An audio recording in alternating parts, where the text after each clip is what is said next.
Hello students, how are you. Welcome to my YouTube channel Pankaj Physics Gulati. Students, आपको इस channel पर ना केवल graduation and post graduation physics के टॉपिक्स की सबसे आसान एक्सप्लेनेशन देखने को मिलती है, बल्कि आपको साथ के साथ ये भी बताया जाता है कि आपको एग्जाम में क्या और कैसे लिख के आना है, ताकि आप सिर्फ एक वीडियो देख के ही अपने नोट्स बना सकें और एग्जाम्स में बहुत अच्छे मार्क्स ला सकें। तो स्टूडेंट्स, आज इस चैनल को सब्सक्राइब कीजिए और पाइए नोटिफिकेशन मेरी नई वीडियो का सबसे पहले। इसी कैटेगरी में आगे बढ़ते हुए आज हम बात करेंगे BSc first sem electricity, magnetism and electromagnetic theory unit 3 के एक और इम्पॉर्टेंट टॉपिक के बारे में, जिसका नाम है boundary condition for magnetic field induction. और मैग्नेटिक फील्ड इंडक्शन को हम फिजिक्स में बी वेक्टर से डिनोट करते हैं। तो स्टूडेंट्स, इससे पहले कि हम बाउंड्री कंडीशन ड्राइव करें for magnetic field induction B vector, सबसे पहले आपको पता होना चाहिए कि आखिरकार बाउंड्री कंडीशन का क्या मतलब होता है। बाउंड्री कंडीशन को समझने के लिए हम एग्जांपल लेंगे एक ऐसे फिनोमेना का जो आपने जूनियर क्लासेस में बहुत बार पढ़ा हुआ है, और वो फिनोमेना है रिफ्रैक्शन फिनोमेना। रिफ्रैक्शन फिनोमेना हमें क्या कहता है कि जब एक रे ऑफ लाइट एक मीडियम से दूसरे मीडियम में एंटर करती है तो वो अपने पास से डेविएट हो जाती है। ये है इंटरफेस, जो कि मीडियम 1 को मीडियम 2 से सेपरेट कर रहा है। इंटरफेस एक प्रकार की बाउंड्री होती है which separates two different media, तो उस बाउंड्री को हम इंटरफेस बोलते हैं। और इस इंटरफेस के ऊपर इस रे ऑफ लाइट को एक लॉ को ओबे करना जरूरी होता है, जिसको हम बोलते हैं स्नेल्स लॉ, जो कि क्या होता है mu is equal to sine i by sine r. Means इस रे ऑफ लाइट को इस इंटरफेस के ऊपर इस कंडीशन को सेटिस्फाई करना ही होगा। ठीक इसी प्रकार से जब magnetic field induction B vector एक मीडियम से दूसरे मीडियम में एंटर करता है तो उसको भी इंटरफेस के ऊपर एक कंडीशन को सेटिस्फाई करना होता है, जिसको हम बोलते हैं boundary condition for B vector. तो स्टूडेंट्स, ये एग्जांपल मैंने आपको समझाने के लिए बनाया था, ये आप कुछ नहीं बनाएंगे एग्जाम में। तो स्टूडेंट्स, आइए देखते हैं कि अगर आपको एग्जाम में आता है कि drive boundary condition for magnetic field induction B vector, तो आप इसकी थ्योरी में क्या लिख के आएंगे और डायग्राम आप कैसा बनाएंगे इस टॉपिक के लिए, आइए वो देख लेते हैं। The condition that the magnetic field induction B vector must satisfy at the interface separating two different media is called boundary condition for B vector।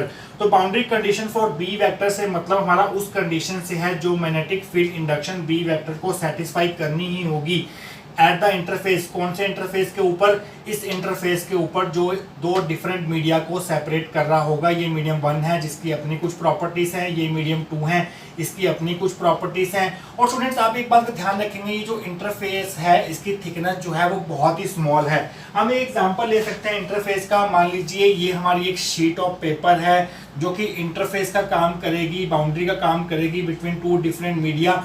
Sheet के इस तरफ, इंटरफेस के इस तरफ एक मीडियम है, इंटरफेस के इस तरफ दूसरा मीडियम है। तो ये इंटरफेस जो है इसकी थिकनेस नेग्लिजिबल होगी और ये इंटरफेस सेपरेट करेगा दो डिफरेंट मीडिया को। तो स्टूडेंट्स, इस मीडिया के इस इंटरफेस के ऊपर magnetic field induction B vector को जो कंडीशन सेटिस्फाई करनी होगी, that condition will be called as boundary condition for B vector. तो स्टूडेंट्स, आइए देखते हैं आगे कैसे हम इसको ड्राइव करेंगे। To obtain boundary condition for B vector, let us consider a pill box like surface at the interface between two different media as shown in figure. तो अगर आप boundary condition for B vector को obtain करना चाहते हैं तो आपको इस इंटरफेस के ऊपर एक पिल बॉक्स लाइक सरफेस, जो कि एक सिलेंड्रिकल शेप में होगा, वो आपको यहाँ पर कंसीडर करना होगा। और ये पिल बॉक्स सरफेस आपको इस प्रकार से बनाना है कि इसका आधा हिस्सा ऊपर की तरफ आए और आधा हिस्सा सेम साइज का नीचे की तरफ आए। इंटरफेस के नीचे भी वैसे ही होना चाहिए, इंटरफेस के ऊपर भी वैसे ही होना चाहिए। तो ये शेप आपको सिमेट्रिकल बनानी है, इस चीज का आप ध्यान रखेंगे। तो स्टूडेंट्स, इतना लिखने के बाद आप इस टॉपिक में और क्या ऐड करके आएंगे वो हम देखेंगे आने वाले सेक्शंस के अंदर। तो स्टूडेंट्स, आइए देखते हैं कि आप इस टॉपिक की थ्योरी में और क्या ऐड करके आएंगे। The pill box is composed of 4 surfaces S1, S2, S3 and S4। ये पिल बॉक्स जो है वो 4 डिफरेंट सरफेसेस से मिला के बना है। वो सरफेसेस बड़े ध्यान से देख लीजिए कौन कौन से हैं।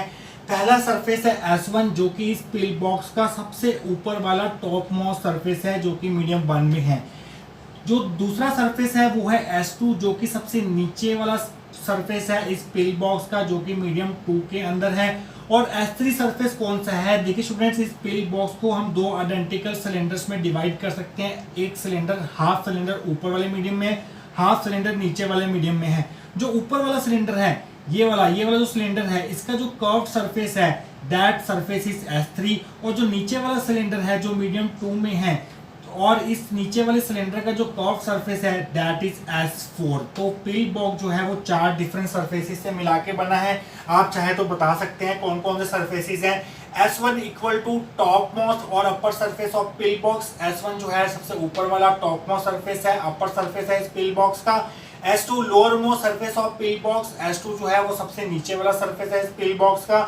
S3 है curve surface of upper cylinder, जो ऊपर वाला सिलेंडर है, इस इंटरफेस से ऊपर वाला सिलेंडर जो मीडियम 1 में है उसका कर्व सरफेस है S3। S4 curve surface of lower cylinder, जो इंटरफेस से नीचे वाला सिलेंडर है ये वाला, इसका जो कर्व सरफेस है दैट इज S4। तो स्टूडेंट्स ये सरफेसेस आपको ध्यान रखने हैं। Let B1 vector and B2 vector be the magnetic field induction in medium 1 and medium 2 respectively. हमने मान लिया कि मीडियम 1 के हर एक पॉइंट पर जो मैग्नेटिक फील्ड इंडक्शन है वो B1 वेक्टर है, जो कि कुछ इस डायरेक्शन में एक्ट कर रही है।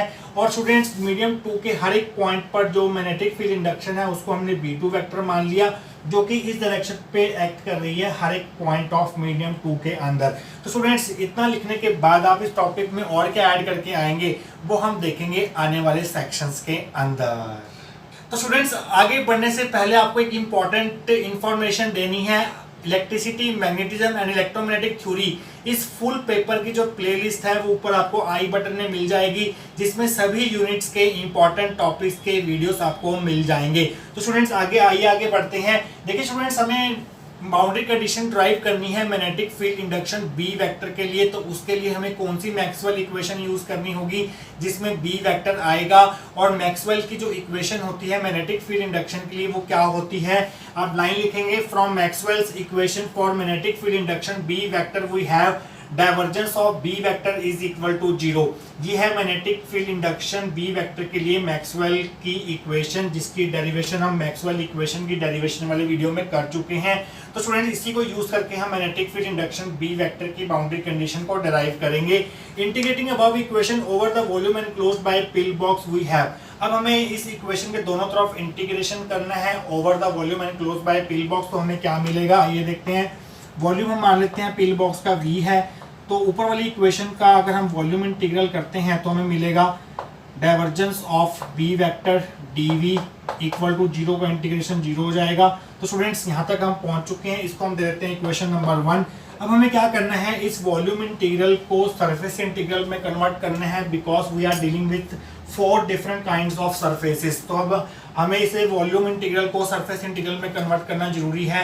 और वो हम कैसे कर सकते हैं, हमारे पास कौन सा हथियार है, हमारे पास कौन सा वेपन है जिसके द्वारा हम किसी भी वॉल्यूम इंटीग्रल को बड़ी आसानी से सरफेस इंटीग्रल में कन्वर्ट कर सकते हैं, और वो है गॉस डाइवर्जेंस थ्योरम, जो कि यूनिट 1 का बहुत ही इंपॉर्टेंट टॉपिक है। वो हमें क्या कहता है, according to Gauss divergence theorem we have volume integral of divergence of a field, कोई भी फील्ड हो सकता है, यहाँ पर मैग्नेटिक फील्ड इंडक्शन है तो हम बी वेक्टर लिखेंगे, that is equal to surface integral of that field.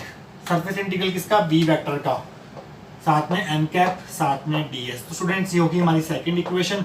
Next section में हम क्या करेंगे, इन दोनों इक्वेशन को कंपेयर करेंगे और अपनी डेरिवेशन की तरफ आगे बढ़ेंगे। तो आइए स्टूडेंट्स आगे बढ़ते हैं। लास्ट सेक्शन में हम फर्स्ट और सेकंड इक्वेशन लिख चुके थे। अब हम क्या करेंगे, दोनों इक्वेशंस की जैसे कि आप देख सकते हैं लेफ्ट हैंड साइड जो है वो सेम है, तो हम राइट हैंड साइड को कंपेयर कर सकते हैं। तो आप लाइन लिखेंगे, कंपेयरिंग 1 and 2 वी गेट। तो स्टूडेंट्स ये साइड जो है इसके बराबर हो जाएगी surface integral of B vector dot n cap ds is equal to 0। अब इस सरफेस इंटीग्रल को हम 4 पार्ट्स में ब्रेक कर सकते हैं, क्योंकि इस पिल बॉक्स के अंदर 4 सरफेसेस हैं, S1, S2, S3, S4। तो इस सरफेस इंटीग्रल में इन चारों सरफेसेस का कंट्रीब्यूशन होगा। तो हम कैसे ब्रेक करेंगे, आइए देखिए। पहले हम सरफेस S1 की बात करेंगे। S1 सरफेस जो है वो मीडियम 1 के अंदर है, और मीडियम 1 में मैग्नेटिक फील्ड इंडक्शन कितनी है, B1 वेक्टर। तो हम यहाँ पर B1 वेक्टर लिखेंगे, और इस सरफेस का यूनिट वेक्टर कितना होगा, यूनिट वेक्टर हम ड्रॉ कर लेते हैं यहाँ पर, नॉर्मल टू दिस सरफेस जो कि होगा N1 कैप। इस सरफेस का यूनिट वेक्टर होगा N3 कैप, इस सरफेस का यूनिट वेक्टर होगा n4 कैप और इस सरफेस का यूनिट वेक्टर होगा n2 कैप। और यूनिट वेक्टर हमेशा आउटवर्ड डायरेक्शन में हमने बनाने होते हैं। तो स्टूडेंट्स पहले सरफेस S1 के लिए जो यूनिट वेक्टर है वो n1 कैप है, साथ में हम ds लिखेंगे। प्लस अब बात करते हैं सेकंड सरफेस की S2 की। S2 सरफेस कौन से मीडियम में है, मीडियम 2 में है और यहाँ पर मैग्नेटिक फील्ड इंडक्शन है B2, तो हम यहाँ लिखेंगे B2 vector dot n2 cap, इसका यूनिट वेक्टर साथ में ds। प्लस तीसरा सरफेस है S3 सरफेस जो है अगेन मीडियम 1 में है और यहाँ पर मैग्नेटिक फील्ड इंडक्शन है B1, तो यहाँ पर अगेन हम B1 लिखेंगे, बट इसका यूनिट वेक्टर n3 कैप है तो हम n3 कैप लिखेंगे यहाँ पर, साथ में ds। Plus last surface S4 जो है वो मीडियम नंबर 2 में है जहाँ पर मैग्नेटिक फील्ड इंडक्शन है B2 वेक्टर, तो हम यहाँ पर B2 वेक्टर लिखेंगे और इसका यूनिट वेक्टर है n4 कैप और साथ में ds और इक्वल टू 0 है। तो इस सरफेस इंटीग्रल को हमने 4 डिफरेंट सरफेस इंटीग्रल के सम की फॉर्म में लिख दिया और इक्वल टू 0 लिख दिया। इसके आगे की जो डेरिवेशन है वो हम देखेंगे आने वाले सेक्शंस के अंदर। तो स्टूडेंट्स आइए आगे बढ़ते हैं। लास्ट सेक्शन में हम यहाँ तक कर चुके थे और ये इक्वेशन इक्वल टू 0 थी। अब हम क्या करेंगे, हम मानेंगे कि इस पिल बॉक्स की हाइट है डेल्टा एच और इसको हम 0 को अप्रोच करवाएंगे। तो 0 को अप्रोच करवाएंगे तो होगा क्या, अगर डेल्टा एच 0 को अप्रोच करेगा तो सरफेस S1 S2 जो है वो एक दूसरे को अप्रोच करेंगे और वो इस डॉटेड सरफेस के ऊपर आ जाएंगे S1 S2, और S3 और S4 सरफेसेस जो है वो खत्म हो जाएंगे, उनका नामो निशान मिट जाएगा। तो इस इक्वेशन में जो S3 और S4 का कंट्रीब्यूशन था वो 0 हो जाएगा और S1 S2 जो है एक नए सरफेस की शेप ले लेंगे, ए सरफेस की, जो कि यहाँ पर डॉटेड वे में शो किया हुआ है। तो आप लाइन क्या लिखेंगे, now if delta h approaches to 0, अगर पिल बॉक्स की हाइट 0 को अप्रोच करती है then there will be no contribution from surfaces S3 and S4, तो उस केस में S3 और S4 खत्म हो जाएंगे। तो यहाँ पर जो ये जो S3 और S4 का कंट्रीब्यूशन है ये खत्म हो जाएगा यहाँ से। उसके बाद आप क्या लिखेंगे, surface S1 approaches surface S2 and entire surface take the shape a as shown in figure. Surface S1 S2 जो है वो बिल्कुल इंटरफेस के ऊपर आ जाएंगे और इस डॉटेड सरफेस की शेप ले लेंगे जिसको हमने ए से शो किया है, और पूरा का पूरा सरफेस जो है वो इस डॉटेड सरफेस की फॉर्म में आ जाएगा। तो आपके पास ये इक्वेशन रिड्यूस होकर कैसी बन जाएगी, ये टर्म 0 हो जाएगी, ये टर्म 0 हो जाएगी, सिर्फ ये दो टर्म्स रह जाएंगी और इक्वल टू 0 रह जाएगा। तो आप लिखेंगे integration S1 B1 vector dot n1 cap ds plus integration S2 B2 vector dot n2 cap ds equal to 0। तो स्टूडेंट्स यहाँ तक हम कर चुके हैं, इसके बाद के जो स्टेप्स हैं वो हम देखेंगे आने वाले सेक्शंस के अंदर।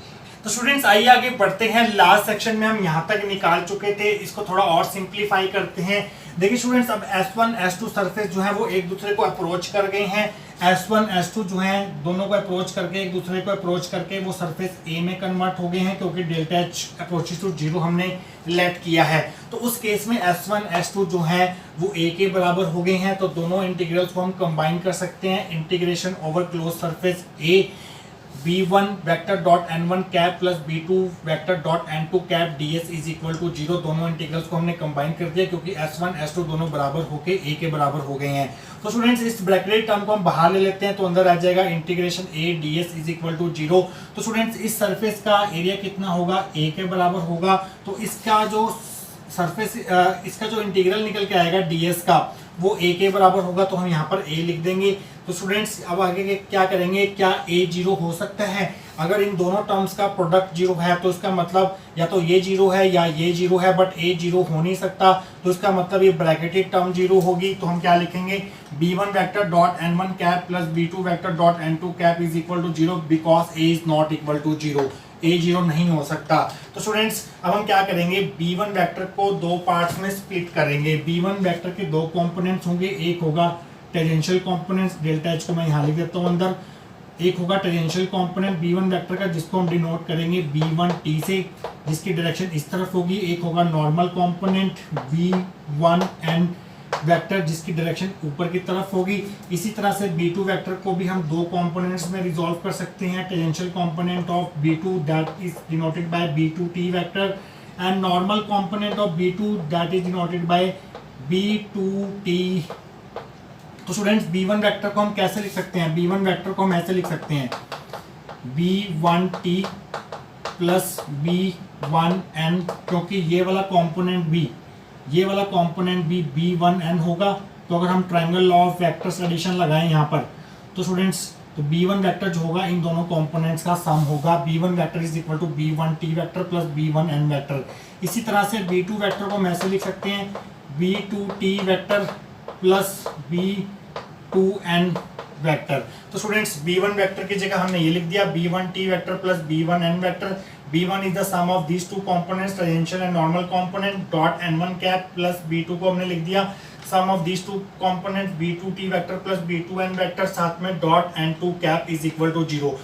तो स्टूडेंट्स इसके बाद 2-3 स्टेप्स और बचे हैं और कंक्लूजन बचा है, वो हम देखेंगे नेक्स्ट सेक्शन के अंदर।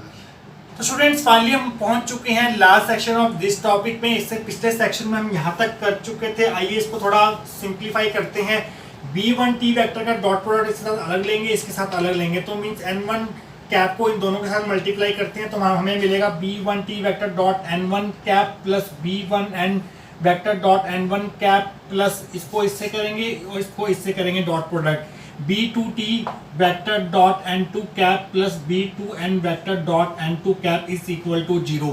तो स्टूडेंट जो टेंजेंशियल कंपोनेंट है b1 का b1t और n1 के बीच में क्या डायरेक्शन है, b1t इस तरफ है और n1 ऊपर की तरफ है, तो इन दोनों में 90 डिग्री का एंगल है और दो वेक्टर्स जिनके बीच में 90 डिग्री का एंगल होता है उनका डॉट प्रोडक्ट 0 होता है, तो ये पार्ट जो है वो 0 हो जाएगा। आइए बात करते हैं इसकी। b2t वेक्टर इस तरफ है, n2 कैप नीचे की तरफ है, तो इन दोनों वेक्टर्स के बीच में जो एंगल बनेगा that will be equal to 90 degree, तो ये वाला डॉट प्रोडक्ट भी जो है वो 0 हो जाएगा। तो मीन्स टेंजेंशियल कंपोनेंट्स वाले जो पार्ट हैं ये वाला और ये वाला, ये पार्ट जो है वो 0 हो जाएंगे। सिर्फ यहाँ पर नॉर्मल कंपोनेंट वाले पार्ट बचेंगे, ये वाला बचेगा और ये वाला बचेगा, that will be equal to 0। तो स्टूडेंट्स इससे अगला स्टेप क्या होगा, आप देख सकते हैं n2 नीचे है n1 ऊपर है, दोनों के जो डायरेक्शंस हैं वो ऑपोजिट हैं बट इनका मैग्नीट्यूड जो है वो इक्वल है। कहने का मतलब ये है कि n2 cap is equal to minus n1 cap है, तो हम यहाँ पर n2 कैप की जगह माइनस n1 कैप रख देंगे, तो अगला स्टेप आपका ये बन जाएगा। तो माइनस वाली टर्म को उधर ले जाएंगे, b1 vector minus b1n vector dot n1 cap is equal to b2n vector dot n1 cap, तो n1 कैप से n1 कैप कैंसिल हो जाएगा, तो आपको मिलेगा b1n vector is equal to b2n vector. तो b1n वेक्टर क्या था, ये था normal component of b1 vector और b2n वेक्टर क्या था, normal component of b2 vector. तो इसका मतलब ये हुआ कि जो मैग्नेटिक फील्ड इंडक्शन का नॉर्मल कंपोनेंट होता है वो कॉन्टिन्यूअस होता है अक्रॉस द इंटरफेस, क्योंकि ये दोनों टर्म जो है वो बराबर आ रही हैं। तो आप ये कंक्लूजन लिखेंगे लास्ट में, hence normal component of magnetic field induction b vector is continuous across the interface between two different media. तो नॉर्मल कंपोनेंट जो है b वेक्टर का वो कॉन्टिन्यूअस होता है। तो यहाँ खत्म होती है स्टूडेंट्स हमारी तीसरी बाउंड्री कंडीशन। तो चौथी और आखिरी बाउंड्री कंडीशन है फॉर h वेक्टर, वो हम डिस्कस करेंगे आने वाली वीडियो के अंदर। तो स्टूडेंट्स आई होप आपको आज का टॉपिक जो है वो अच्छे से समझ आया होगा। मिलेंगे नेक्स्ट बाउंड्री कंडीशन के साथ। Till then thank you so much.